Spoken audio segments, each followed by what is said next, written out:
ជំរាបសួរប្រិយមិត្ត Hello Farm ទាំងអស់គ្នាជាទីគោរពរាប់អានបាទថ្ងៃនេះខ្ញុំមកថតនៅកូនមន់របស់ខ្ញុំដែលខ្ញុំថតនៅក្នុងវីដេអូមុនប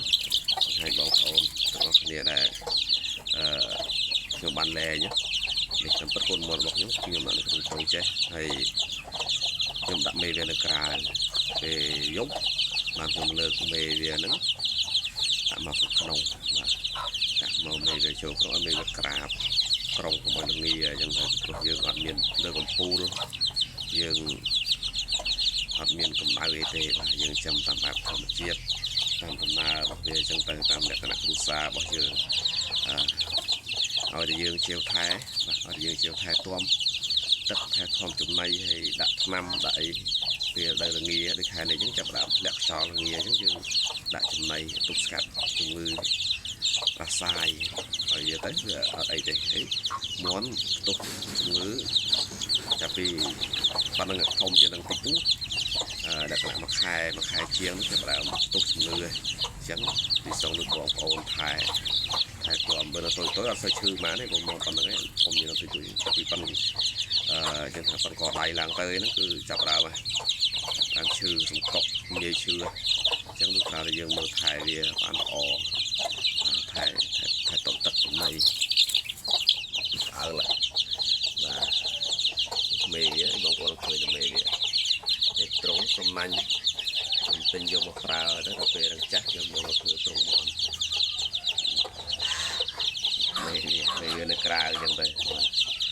កូននៅក្នុងមេនៅក្រៅ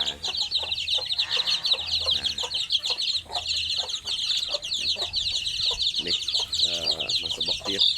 អត់ឲ្យបងប្អូនមើលមកសបុកទៀតពណ៌ក្រាបហើយពណ៌ក្រាបហើយមន់របស់ខ្ញុំគឺខ្ញុំចាំតាមបែបលក្ខណៈធម្មជាតិចឹងគាត់ឲ្យយើងថែរក្សាមេវាបានល្អទៅថែរក្សាកូនបានល្អទៅ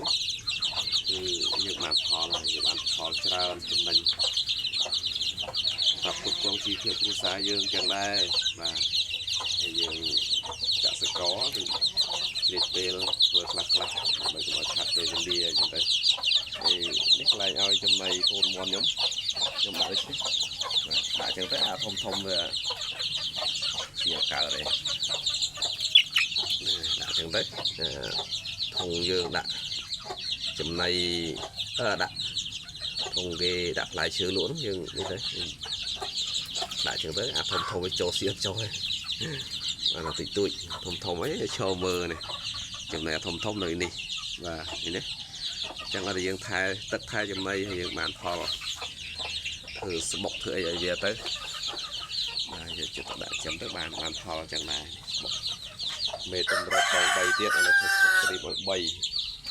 ធ្វើស្បុកត្រី3សម្រាប់មេមុំកមុំ3ទៀតបាទសកម្មភាព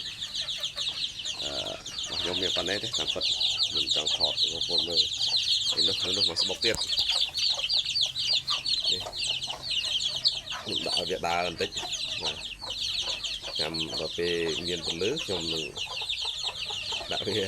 ចូលត្រង់វិញដូចអាកូនសមិញហ្នឹងដែរបាទអរគុណសូមជម្រាបលា